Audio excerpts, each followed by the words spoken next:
Hello everyone. स्वागत करता हूं आप सभी का previous exam information YouTube channel पर। आज हम MA CUET PG सिलेबस देखेंगे, जिसमें स्पेशल सेमेस्टर 1 के लिए जिसमें 4 पेपर होते हैं सेमेस्टर 1 में। आइए देखते हैं चारों पेपर में किस प्रकार के टॉपिक होते हैं।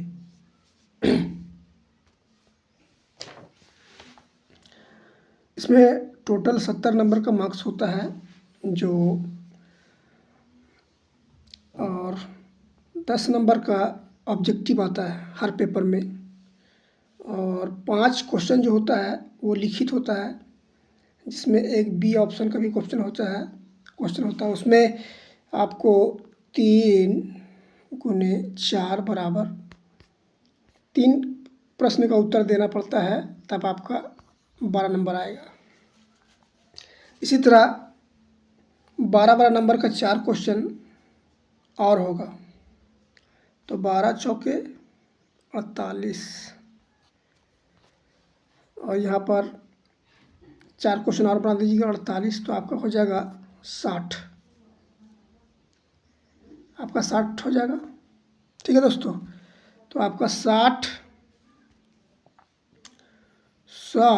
और ऑब्जेक्टिव वाला 10 बराबर 70 नंबर।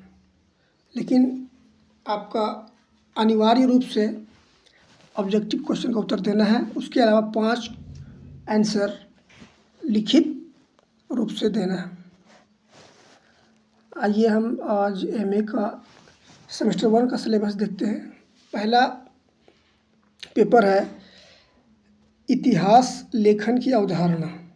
इतिहास लेखन की अवधारणा जो 3 घंटे की होती है, 70 नंबर्स की।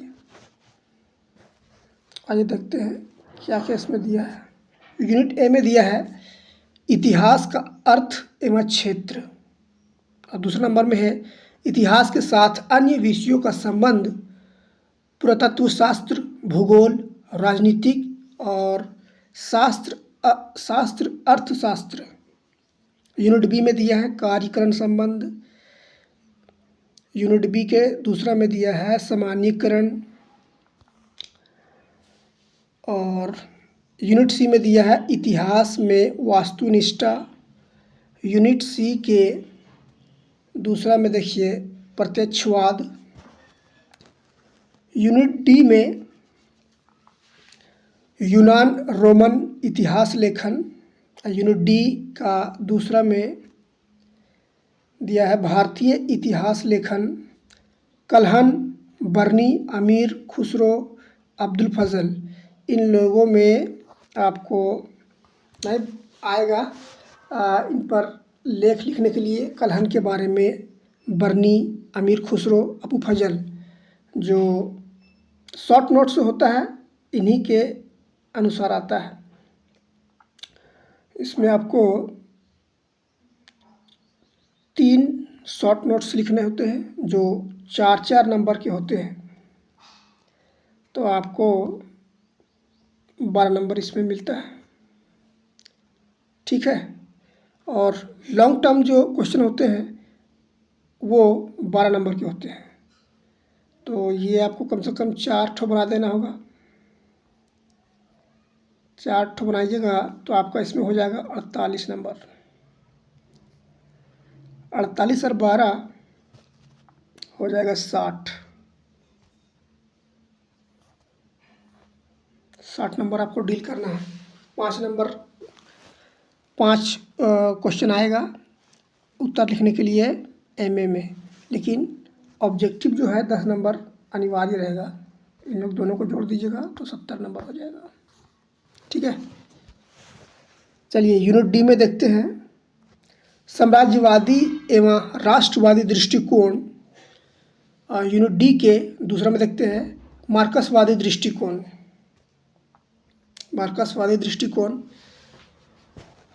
MA के एग्ज़ाम में आपको प्रीवियस ईयर क्वेश्चन लगाना बहुत ज़रूरी है, वहीं से आपका सारे टॉपिक्स मिलते जुलते आते हैं और आपका सिलेबस से भी 50% से ज़्यादा क्वेश्चन आ जाते हैं। अब देखिए, ये सेमेस्टर 1 का पेपर 2 है। सेमेस्टर 1 का ये पेपर 2 देखते हैं आज। अब हम ये भी 70 मार्क्स का है, ये भी 70 मार्क्स का है। देखते आगे। देखिए, यूनिट ए में कह रहा है प्राचीन साम्राज्य और यूनिट ए के दूसरा में नव साम्राज्य। यूनिट बी में मेसोपोटामिया और यूनिट बी के दूसरा में बोल रहा है सुमेर की सभ्यता प्रारंभिक राजवंश। यूनिट सी में देखते हैं और यूनिट बी में ये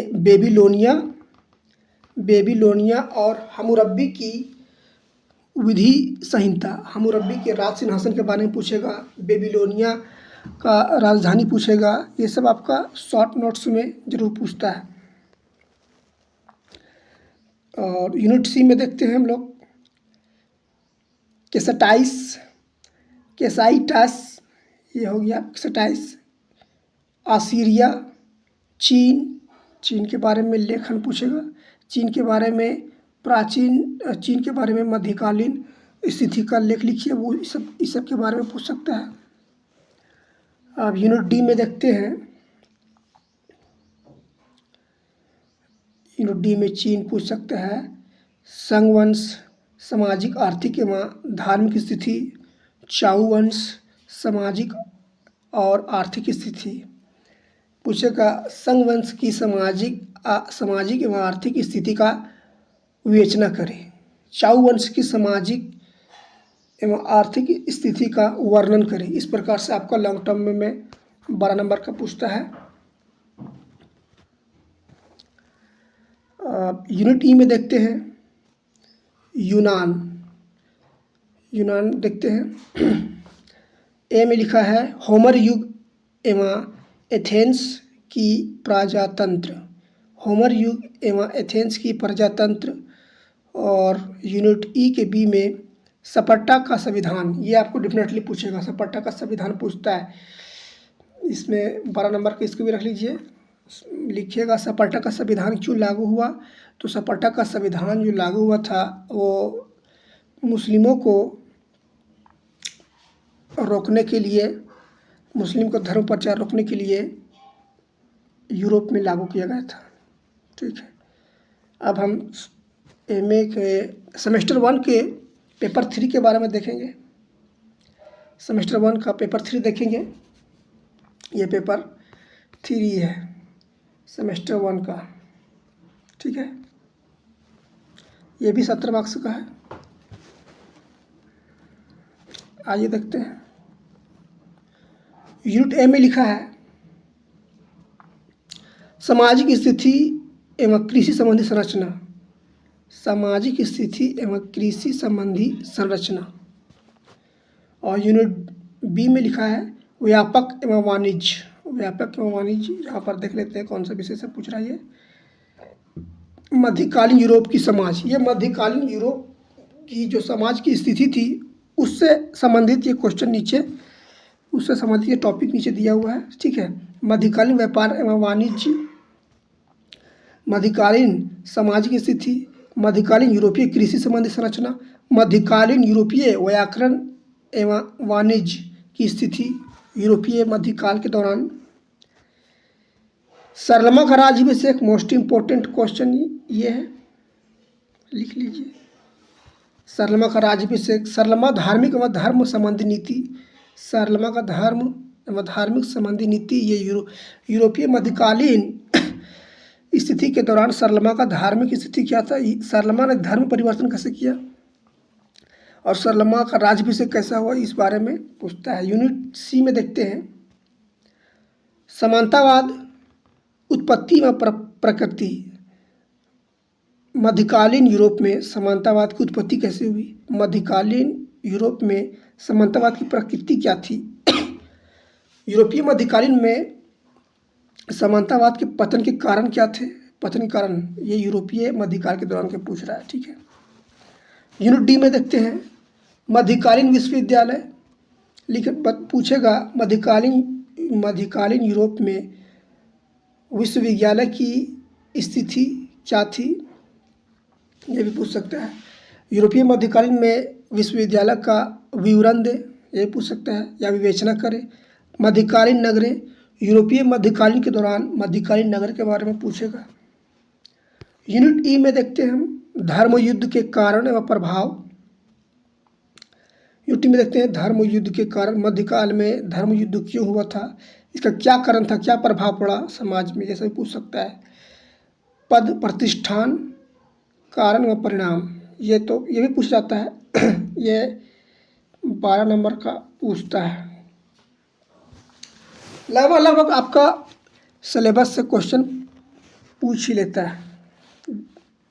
अब सेमेस्टर 1 का ये पेपर 4 है, आधुनिक विश्व के बारे में जरा पढ़ें, मॉडर्न वर्ल्ड। ये भी 70 मार्क्स का होगा, 3 घंटा समय दिया जाएगा।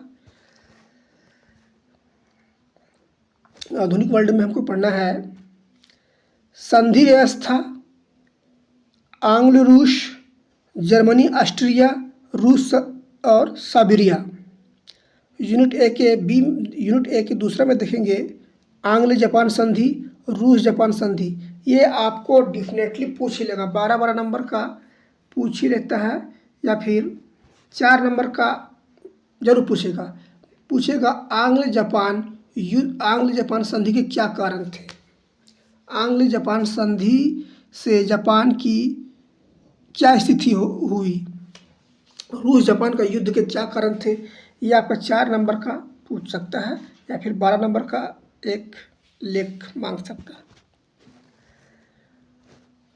सेमेस्टर 1 का पेपर 4 में यूनिट बी में देखेंगे मोरक्को संकट, बेसिनिया संकट। ये दोनों टॉपिक इम्पोर्टेंट है, याद कर लीजिए, ये दोनों टॉपिक पूछेगा। आगदिर संकट, ये भी इम्पोर्टेंट है। बल्कन युद्ध, प्रथम विश्व युद्ध के कारण, ये भी मोस्ट इम्पोर्टेंट, 12 नंबर में ये पूछा जाता है। प्रथम विश्व युद्ध के क्या कारण थे, ये सेमेस्टर 1 का पेपर 4 का यूनिट बी का ये इम्पोर्टेंट क्वेश्चन टिक मार लीजिए आप लोग। पेरिस शांति सम्मेलन, ये भी पूछा जा सकता है, पेरिस शांति सम्मेलन, ठीक है। यूनिट सी में great depression and new Delhi policy, महान आर्थिक संकट एंड नया कार्यक्रम नीति। महान आर्थिक संकट क्या थी, नया कार्यक्रम नीति। इटली में फांसीवाद, जापान में सैन्यवाद। यूनिट सी में आप देखते हैं यूनिट डी में जर्मन में नाजीवाद, यह इम्पोर्टेंट है, मार लीजिए, हम बोल दे रहे हैं।